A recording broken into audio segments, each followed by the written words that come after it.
여러분은 구제에 대해서 어떻게 생각하십니까? 있으면 하고 없으면 못하는 거지 하고 그렇게 생각하지는 않습니까? 성경은 구제를 그리스도인이 마땅히 행해야 할 경건생활로 보고 있습니다. 야고보서 2장 27절입니다. 하나님 아버지 앞에서 정결하고 더러움이 없는 경건은 곧 고아와 가부를 그 환난 중에 돌보고 또 자기를 지켜 새 속에 물들지 아니하는 그것이니라. 나를 지켜서 새 속에 물들지 않는 것도 경건이지만 더 중요한 것은 도움이 필요한 자에게 외면치 않고 돕는 것이 경건이라고 성경은 말하고 있습니다. 그럼 그리스도인에게 구제는 의무라고 해도 과언이 아니겠죠.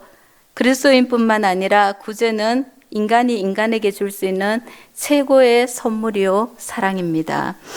그리스도인이 아니지만 구제를 통해서 자녀 교육을 바르게 시켰고 구제를 통해 위기 때에 집안을 구한 가문이 있습니다. 바로 경주 최 씨입니다. 시작은 1671년 조선 현종 때 큰 흉년이 들었을 때 경주의 부자 최국선이 곡간을 헐어 굶어 죽는 이들을 위해 매일같이 죽을 끓이는 데서부터 시작되었습니다. 그는 많은 사람들이 흉년으로 굶고 죽어가자 나 혼자 재물을 가지고 있으면 이게 무슨 소용이 무슨 소용이 있겠는가 하고 생각하고는 집안 식구들에게 헐벗은 이에게 옷을 입히고 굶는 이를 위해서는 죽을 끓여라 하면서 자기의 큰 솥을 바깥 마당에 내걸었습니다. 그러면서 오는 이들에게 모두 죽을 끓여 주어서 그들의 줄인 배를 채워 주었습니다.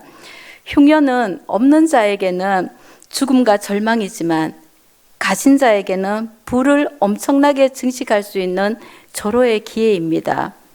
하지만 경주의 최 부잣집은 흉년 때는 땅을 사지 않고 사방 백리 안에서 굶어 죽어가는 사람이 없게 하라고 후손을 교육했습니다. 이들의 솔선수범하는 도덕적 구제는 자녀를 탐욕으로부터 멀어지게 했고 사람 사이의 처세술과 물질에 대한 바른 경영관을 가르쳤습니다. 그리하여 그들은 300년 동안 부를 축적할 수 있었습니다. 경주채 씨는 가난한 자들을 저버리지 않았기에 밀날이 일어날 때도 이들의 가문은 안전할 수 있었습니다.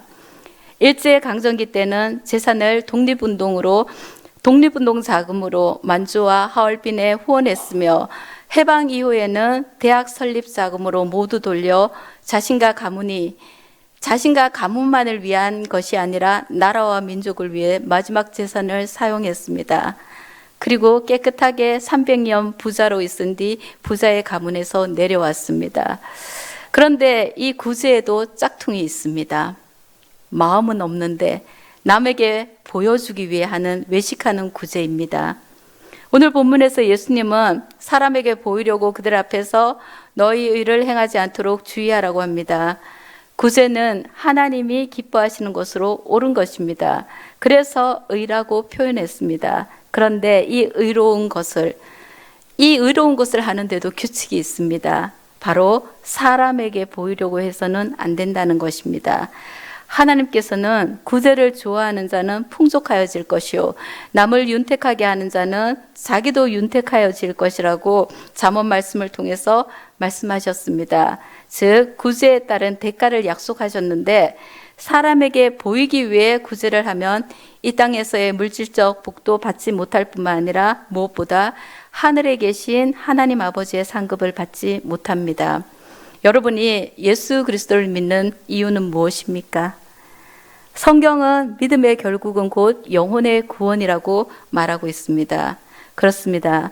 우리가 예수님을 믿는 구주로 영접하고 예수님의 가르침을 따르는 첫 번째 이유는 바로 영혼의 구원입니다. 이 땅에서의 안락도 남들로부터의 칭찬도 모두 중요하지만 그것이 아니라 그보다 더 중요한 것은 우리 모두는 영생의 상을 얻기 위해 달려가는 마라톤 선수와 같다고 볼 수 있습니다.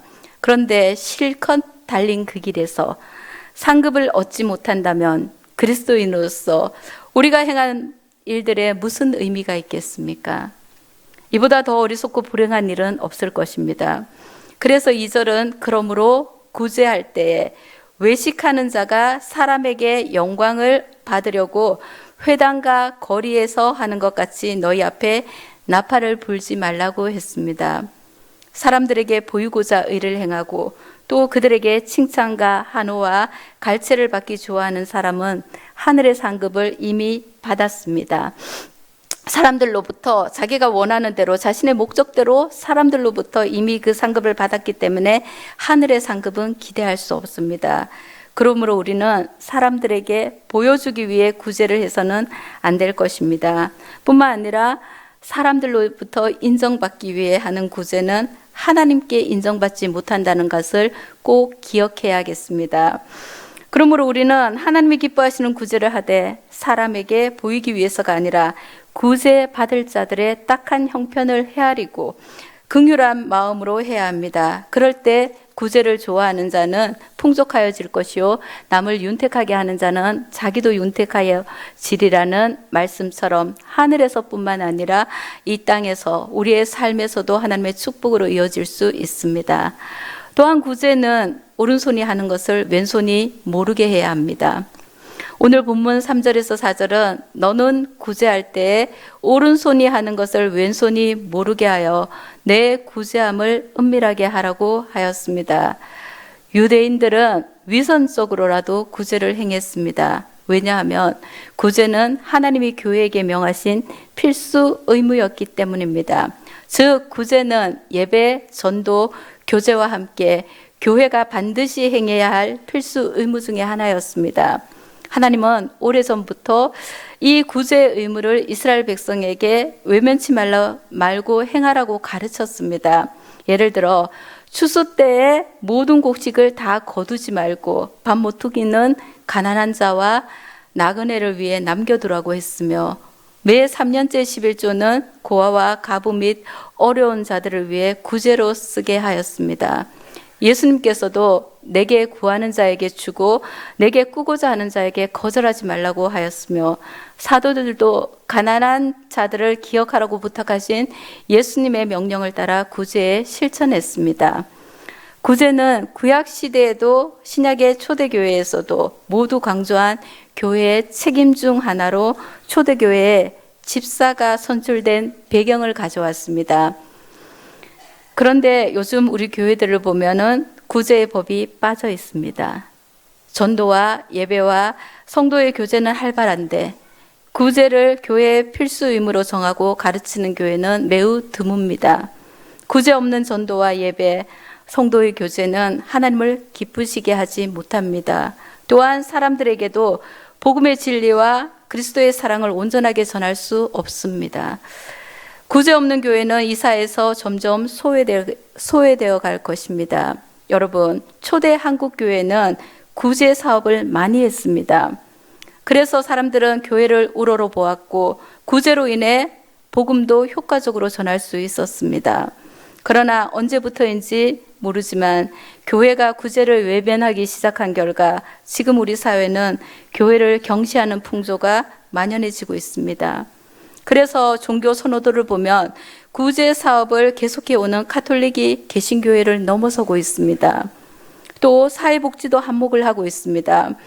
나라에서 복지가 워낙 잘 되어 있다 보니 교회가 웬만하게 베푸는 것은 그들의 눈에 차지도 않습니다. 그러다 보니 교회에서 구제는 점점 사라져가고 있습니다.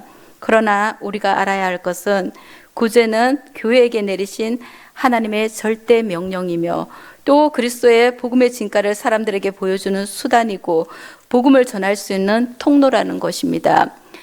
바울이 디모데에게 전한 목회서신에서도 선한 일을 행하고 선한 사업에 부하고 나눠주기를 좋아하며 동정하는 자가 되게 성도들에게 가르치라고 말했습니다. 그럼 구제는 어떻게 해야 하나요? 오른손이 하는 것을 왼손이 모르게 은밀하게 해야 하며 또한 구제하는 자는 성실함으로 해야 합니다. 구제를 하는 사람들을 보면 소나기형 구제를 하는 이들과 이슬형 구제를 하는 이들이 있습니다.